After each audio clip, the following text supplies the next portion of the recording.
Friends, இன்னைக்கு வந்து பாத்தீங்கன்னா 7 வகை புண்ணாக்கு கரைசல் தான் வந்து நம்ம வந்து இன்னைக்கு பயன்படுத்த போறோம் நம்ம மைசூர் மல்லிக்கு.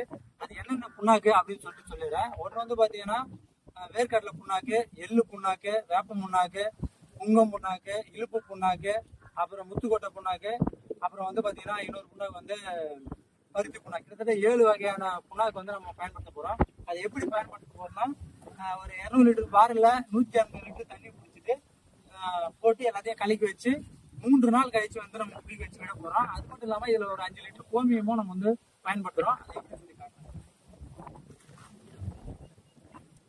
இது வந்து வேர்க்கடலை புண்ணாக்கு,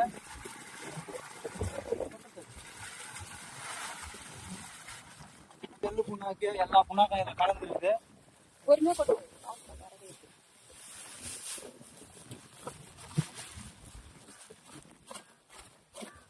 வந்து பாத்தீங்கன்னா பாரல்ல போட்டு நல்லா கலக்கி கிட்டத்தட்ட மேல வந்து பாத்தீங்கன்னா ஒரு நாடா கோணியை போட்டு நம்ம வந்து கட்டி வச்சு 3 நாள் புளிக்க வச்சு நம்ம வயலுக்கு பார்த்த போறோம். ஏன்னா பயிர் வந்து பாத்தீங்கன்னா களை பறிச்ச உடனே நல்ல ஒரு குரோத் வரணும்னா இதை வந்து நம்ம பயன்படுத்தணும். இது பண்ணா நல்ல குரோத் வரும். எண்ணெய் பசல் உள்ள எல்லா புண்ணாக்குமே வந்து நல்ல பயிர் வந்து செழுமையா இருக்கும். அதுக்காக தான்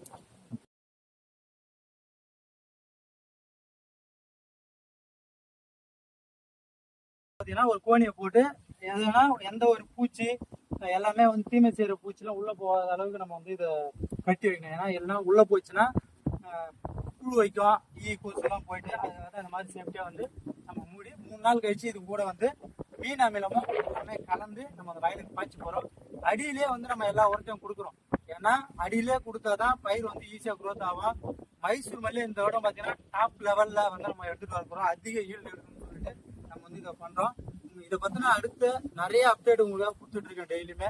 பாருங்க, அடுத்து நம்ம மைசூர் மல்லி எப்படி இருக்குன்னு சொல்லி உங்களுக்கு நான் காட்டுறேன். இதை 3 நாள் கழிச்சு விடும்போது எப்படி இருக்குன்னு சொல்லி காட்டுறேன்.